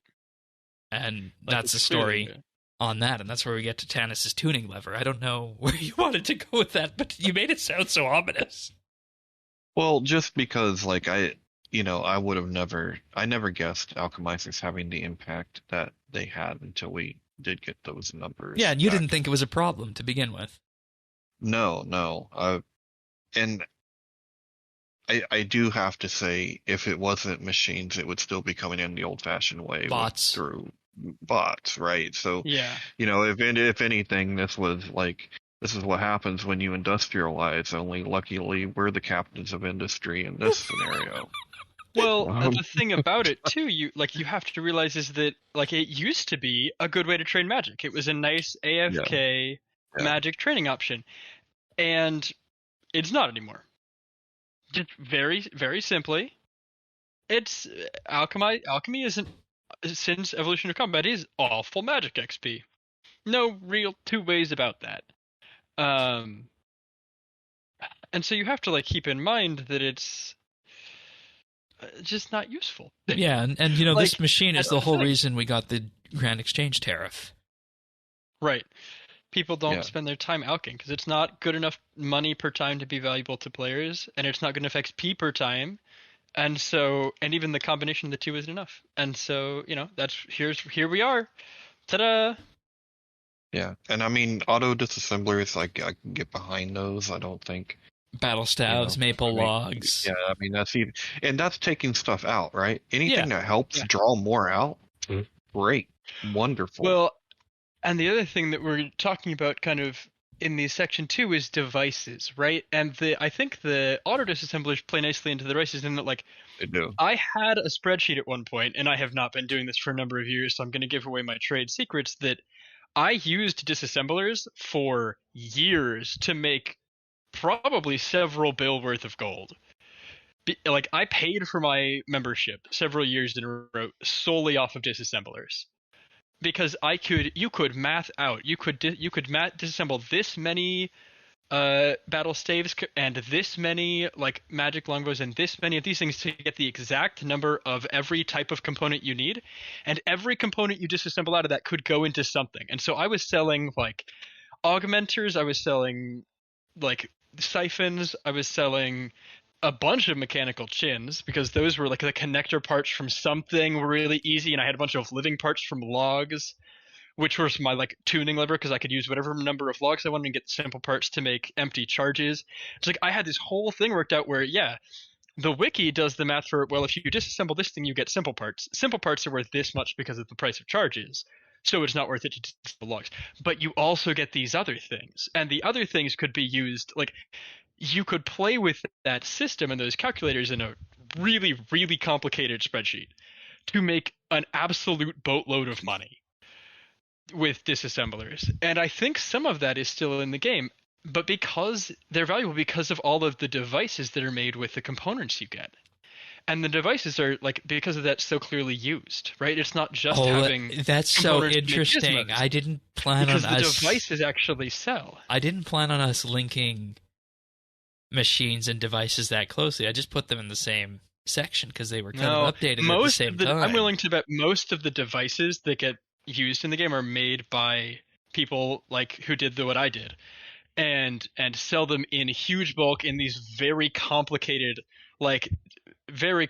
numbers, to be honest. It was just, that spreadsheet was an absolute beast of a thing.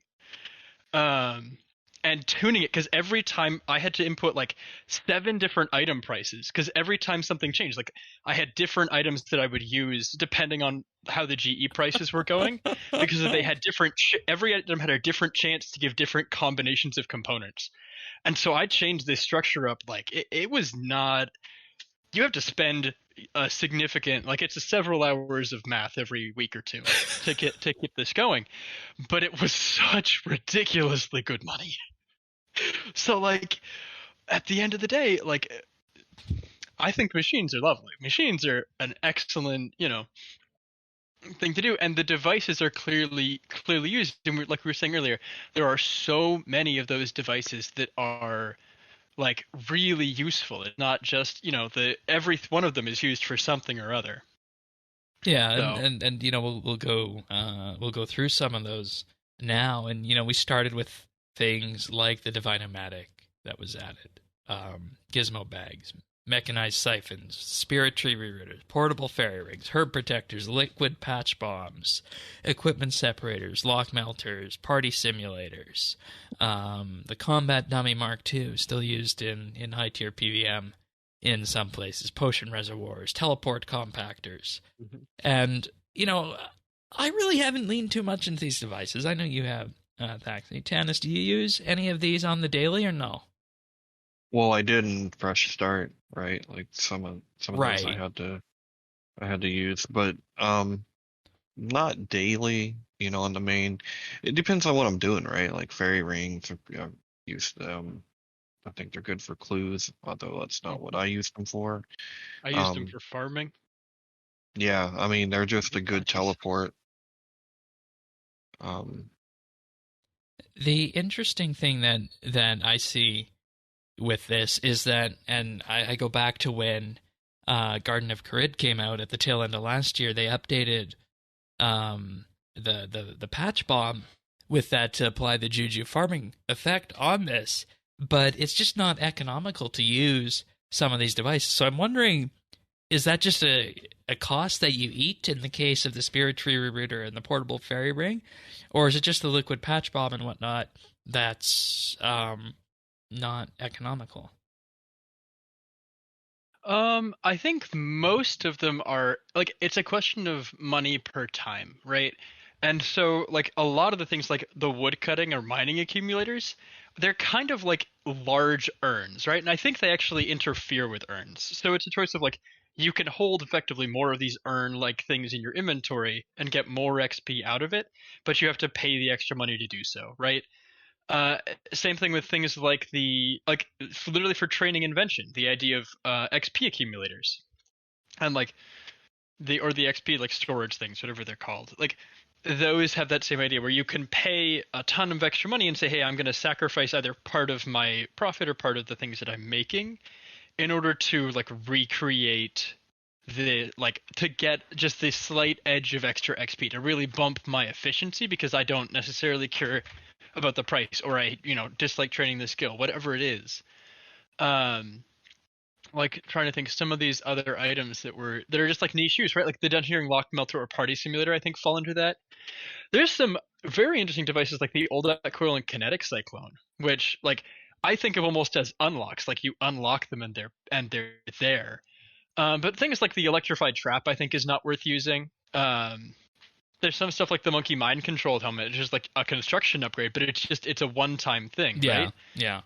Um, a pogo stick, it's a for funsies like one-time thing, Um, bank standards are probably not worth the time it takes to get the components if you are careful about how you obtain and use your components. We also need to talk about the Like XP those, capacitor. We haven't talked about that yet in terms of how it yeah, allows us to that's what I was train talking about. and level up invention items faster because, there's always the thing you buy something, you want to level it up for its components that it gives. Mm-hmm. Do you really want to take the extra time, or are you going to go out there and purchase an XP capacitor and run yourself to Shattered Worlds or ED3, right? Well, and the other thing is that there's a market for like again, it's all a matter it's like those invention machines. It's a matter of like maximizing what you could use out of the thing that you're currently doing. So, like in the case of the XP capacitors, they cost 3 mil to buy, but you sell them full for more. And the like so you like say you're training magic, you want 120 magic or 200 mil in magic, you bring a bunch of XP capacitors because you're going to hit 120 in or 200 mil or whatever it is in invention anyways. You might as well sell some of the extra item XP you're getting. Or say like you've got a PVMer who's trying to really juice out that level 20 items, and so they're trying to get all their stuff leveled up so they get the extra 10% effectiveness on all of their perks from having a level 20 item. And so they're buying these things, right? So there's uses for all of them, but it effectively says, hey, I can sacrifice. I think this is a really cool item idea, the capacitor, to say, hey, you can store XP and sell it effectively. One thing I'm seeing here that I didn't see before was just the synergy between machine to device and then using that device to further a skill. In effect, it creates an ecosystem, a cycle that's there in addition to invention being the item sync skill.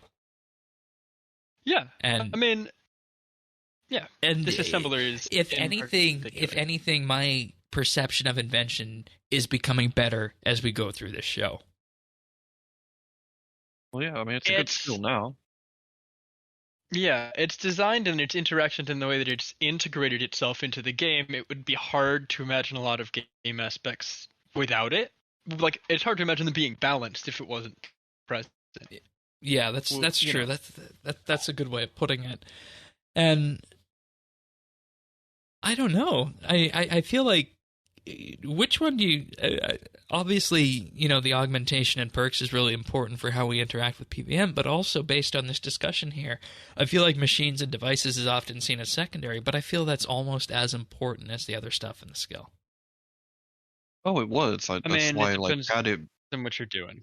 had it been together, then there would have been something for everyone. Everyone would have loved it. But we had to wait for that second part. And that's the why devices touch more of the skilling side of things.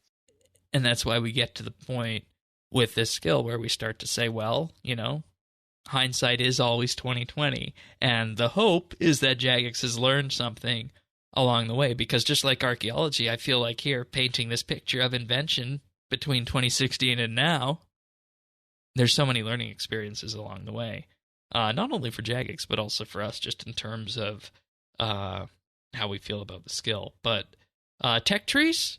You guys ready for some tech trees? In that, these were presented. We kind of talked about them earlier. Yeah. I'm not a fan. The way they've evolved over time is they were on release. They're like, oh, this is going to be this cool new update to Invention. Everybody's like, yeah, we don't like it, and the rewards aren't useful. Jagex like, all right, well, we're going to scrap this. We're going to just give you these unlocks effectively after like a 7-day waiting period. It's kind of how it's turned out. And you turn fine. in like an augment or maybe some components, and then you get an unlock, and then that's your bid on the tech tree. And like I said earlier, I think this is a huge missed opportunity for the skill. I don't have a mock-up design of how this could go, as to how it would look differently to other games we could look at. I don't have that right now, but I think if Jagex wanted to expand Invention in the future, would you guys say tech trees would be a way to go, or do you just continue adding into the perks and the machine and the device space? No, I would treat think it like other skills. You've got empty spaces. tech trees were a failed experiment. Yeah, I mean, I would be down for them making more devices that are Steam themed or electricity themed, and like not like necessarily attach them to skill trees, because I think the way that they ended up doing those unlocks is obnoxious and arbitrary. I think you should just get to a certain skill level and say, hey, the dwarves have a new thing for you to look at, and then you just make it. Like, I don't think the skill is already overcomplicated. And I also feel like the idea of tech trees in general, as they were imagined, has kind of fallen out of favor in games even since 2016.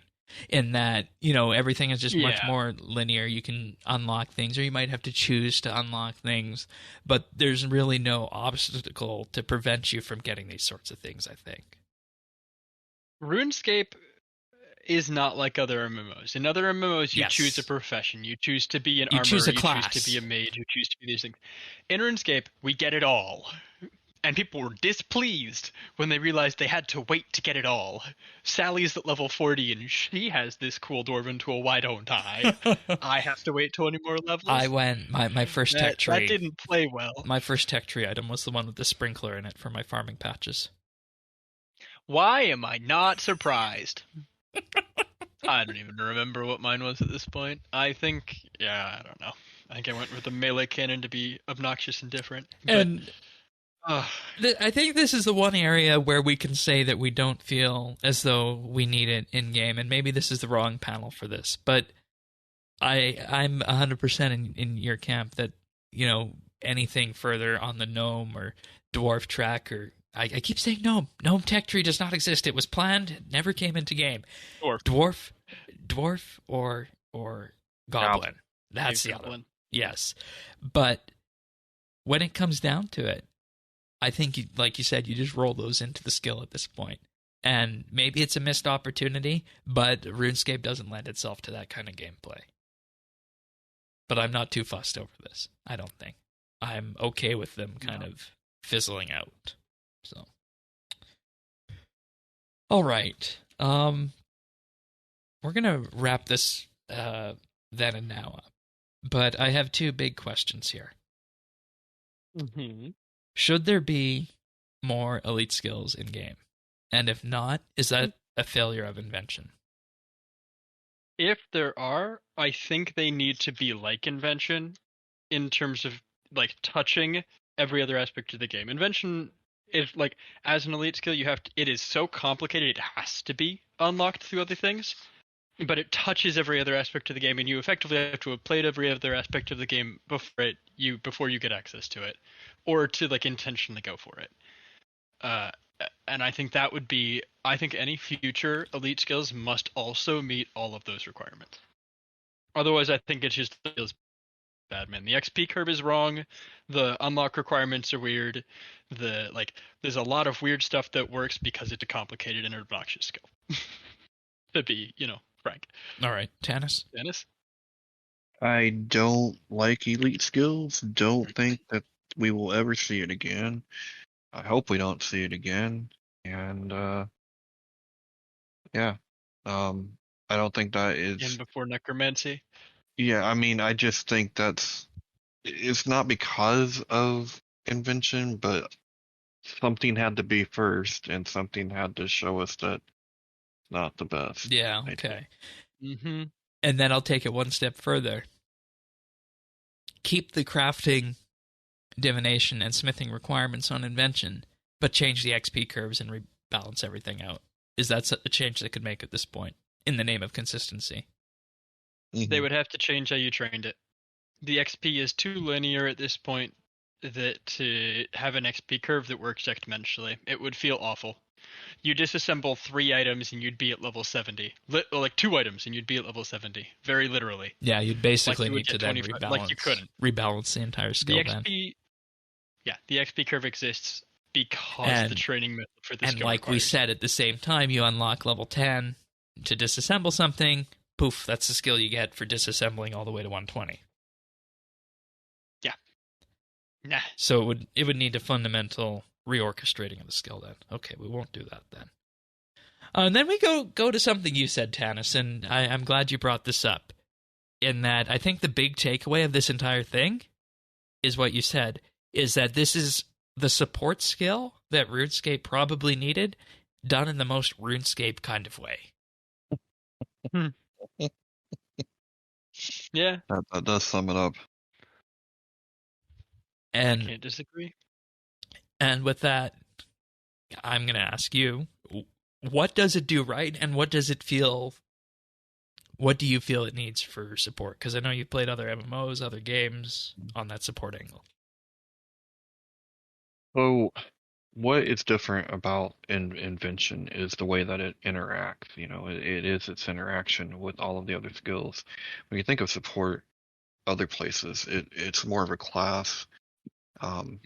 Whereas in RuneScape, you have some of that is in magic, some of that is in summoning. You got a little bit of here, a little bit, a little something. Perhaps necromancy will be what brings all of those kinds of things together, or touches everything in combat, much like Invention does overall. And in that case, maybe that's smart, because it's only has to worry about half of the game versus then trying to take the whole thing on. In other games, a support class makes your tank tankier. It makes your DPS hit harder. It makes, your mages have more magic, and your, meleeers move quicker, and whatever it is. And in RuneScape, we're all of those things already. So the support skill effectively just has to impact everything we do. Like Dennis is saying, it has to be like support skills have to function differently because of the way that RuneScape functions as more of a not solo focused. It's still an MMO, but more of a solo focused MMO. And it's a solo reward. A do everything MMO basically. Be everything. Yes, exactly. And you know what I think we just realized with this is that the typical, and we'll know for right about this in a week and a half from recording time. Necromancy can't be what it is in other games with summoning. It can't be, because if that was the case, I think you just add on to summoning. And I don't think it can be a support skill in the true vein of what we pictured here as Invention, being the support skill as it is. So with that, I think necromancy goes a different way entirely than being support focused like some people have been saying they think it might be.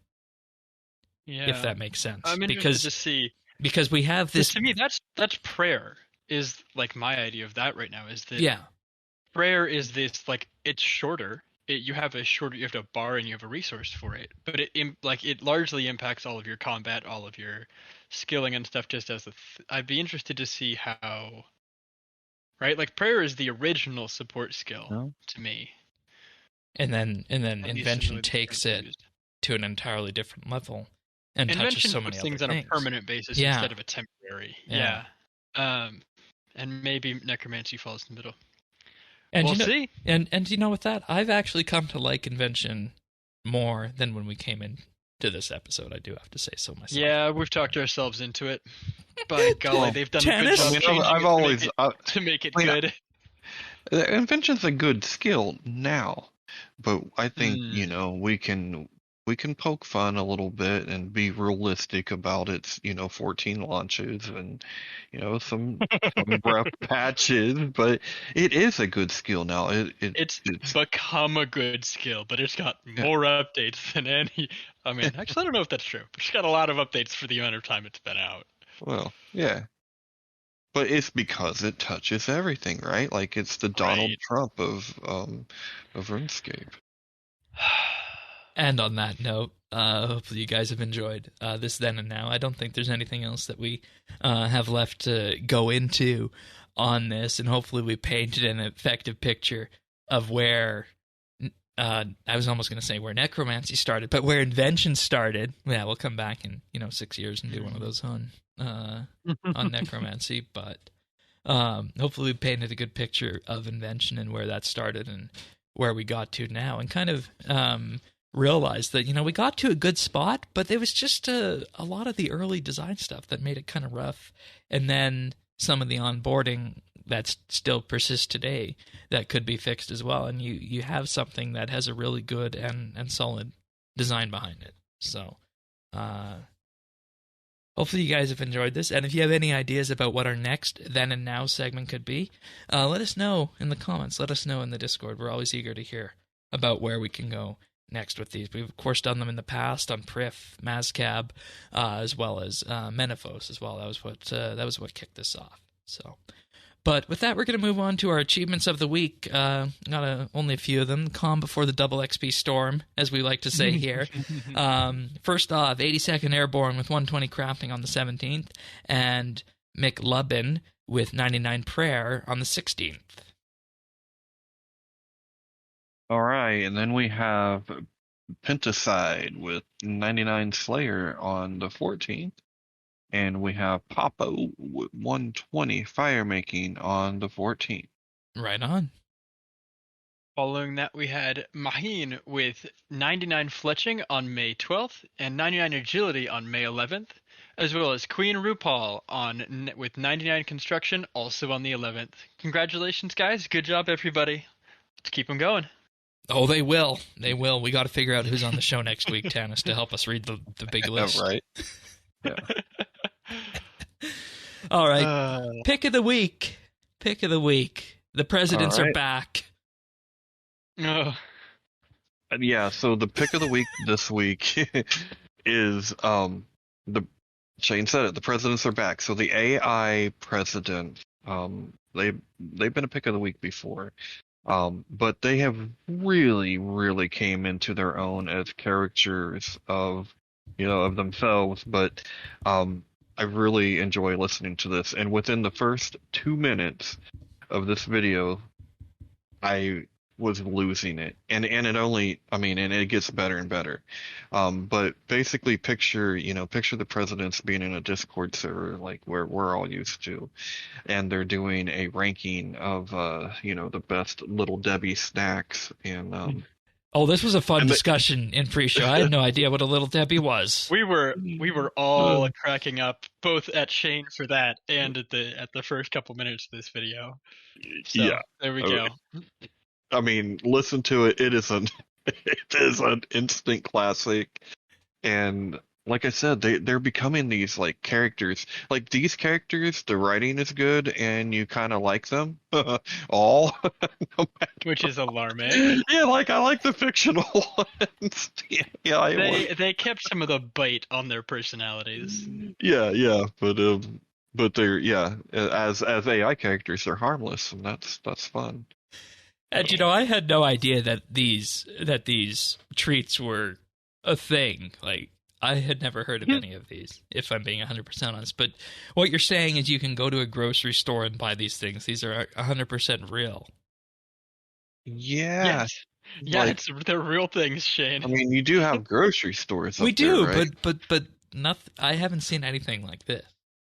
Yeah, but their Skittles are also frickin' M&Ms, so, Smarties are M&Ms. There we go, Smarties. But whatever. we also have M&Ms too. Things that are not M&Ms. M&Ms are better, but it's amazing how much things can change crossing a little international border like that.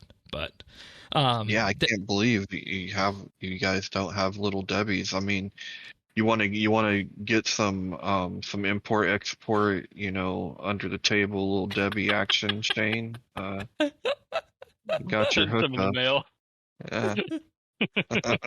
maybe, but I can think of other things we could import from the U.S. But that's the pick of the week. I'm not going to play any of that on here, as I don't want to risk another copyright cases happen. I think with Questscaping's last pick of the week, where I played a YouTube video. But what have we been doing? What have you been up to at RS, Tannis? Trying to get a dinosaur tooth, and I finally gave up tonight because I'm going back to construction since Double XP's tomorrow. But I I've went spent. so dry on that thing. I It was like can't. 3,000 kills. Yeah, it's stupid. Where did that It one is come from again? It's Dinosaurs. Plants and dinosaurs. I got mine from a Lamp and Flora, because they had the lowest HP of any of the Okay. killable options. And they're susceptible to the Hex Hunter, and I like ranging things. I don't remember mine being too I bad. might have to try so that because I'm going to assume I'm I got gonna Yeah, go I had a through- nice spot where I could have 4 of them auto aggroed onto me with aggro potions, and with like my maxed out prayer and everything boosts, I could revolution and just kill them at a rate fast enough before they were respawning so that I didn't die. It's a little spooky to set up, but was okay. able to soul split them and have 4 spawns that respawned around me. But That's yeah, neat. I'm I gonna hated that grind. assume my wonderful RNG struck for that one then. And I then made it to 1 in 1,000. Must So have. Okay. sometimes you get unlucky on these things. I got unlucky. Sounds like Dennis's too. Mhm. All did it. That's the end of it. And you're just gonna be doing fort construction then, or Yeah. But once tomorrow hits, I'll be doing on portable workbenches as much as I can, yeah, that's and then good. filling in whenever I can't. I've got frames. That's the way to do it. Yep. That's the way to do it. It'll be interesting to watch and see what the frame prices do during this double XP. Yeah, If they move see at all. People are interested. So. Maybe. As for me, I finally finished Yak Track to tier 70 doing the task A's. It's interesting that they expanded it out for another 4 weeks. I have no interest to interact with that Yak Track anymore. That was enough. That was too much. Please bring it back to the 50 task model. Thank you. And that's where I land on that. I mentioned last week that I bought my magic power armor. Well, this week was the very fun endeavor of making perks for that. As I mentioned earlier in the invention, then and now I would absolutely love there to be a method to get perks in game without the RNG, because I don't know. I mean, you can, like you said, you can take the RNG out of some of it, but I'd just like to be able to go to the GE and say I want this biting 4, this yada yada yada yada, so on down the list. But that's my usual complaint when it comes to perking out gear. But I guess it doesn't matter that much because you do it once and you're done, right?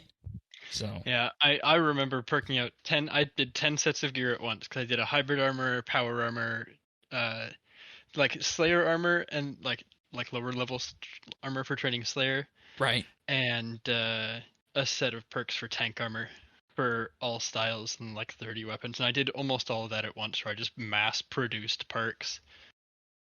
And I assume you had some I remember that failures being and leftovers there. A few, not too terribly many. I planned it out pretty tightly, but yeah, not looking forward to if I have to go back and do all that again. Which you might have to, for reasons that are out of your control. I'll let you tell the listeners about your unfortunate series of events here with your... No, so I got hacked a few weeks ago, which took more than 15 years to get there. We're closing in on, well, regardless. So I haven't had access. My account got hacked, almost 2 weeks ago. 2 weeks ago tonight. By the time listeners are listening to this, it'll be 2 weeks. And I submitted reports about 2-3 days later, appeals for it. They hacked my email, so they were able to transfer the accounts off the email. I don't have any kind of access to any part of it anymore. They took the authenticators off and everything. Of my main and my alt, because they were both attached to that same email. Because one of them was the original account, one of them was actually on that email. So I'm a little concerned about that at this point. I'm pretty sure my bank and everything will have been cleaned out. The PIN will have expired. And you're still waiting to hear back, too. I submitted those appeals, I've submitted the appeals 10 days ago. And I haven't heard anything back yet. The appeal form says not to resubmit, but I think I'm probably going to I think you're going to have to, because I remember seeing an infographic at some point at last year, I think, maybe after the login lockout, about just where, support requests in general were at. And there was this thing that the vast majority of them are addressed in 24 hours, and the number after 72 hours was something like less than 5%. So I'm wondering what happened there, and I think you're probably at the point where you would be valid in resubmitting those requests, because it's pushing 2 weeks at this point for that, and for an account that is that old, you really want to get on that. No, I'm quicker. If I don't get access to the account back, I'm probably not going to stay for necromancy. I wouldn't make a new account just for that. I still have my fresh start account, but that's not a high enough level. It's so many of the stats that are still in the 50s. I would just be done with RuneScape. So, fingers crossed that I can get that sorted. But that's been what I've been up to on RuneScape lately. Yeah, and we of course hope that you will be able to, because when it comes down to it, at the end of the day, that's just so much time. And I've seen accounts get reinstated for far less than that. So, fingers crossed on that, of course. Yeah, I'll keep people in the loop. Yeah. All right, well, that wraps us for this episode of RSBANDB Update. Thank you for listening, everybody. If you want to have the podcast delivered automatically to you wherever you are, whenever it arrives, the best way to do that is to subscribe. We're on Apple Podcasts, Spotify, Google, Pocket Casts, Amazon, and more. Visit update.show/subscribe. And, of course, we're also on YouTube at youtube.com/RSBNB. That's where we post the video versions and the nibbles each and every week. youtube.com/RSBNB. Give us a like and subscribe there. It greatly helps the channel out. But with that being said, we'll be back next week for another episode of RSBNB Updates. So, see you then, everybody. Take care. Ciao. See ya.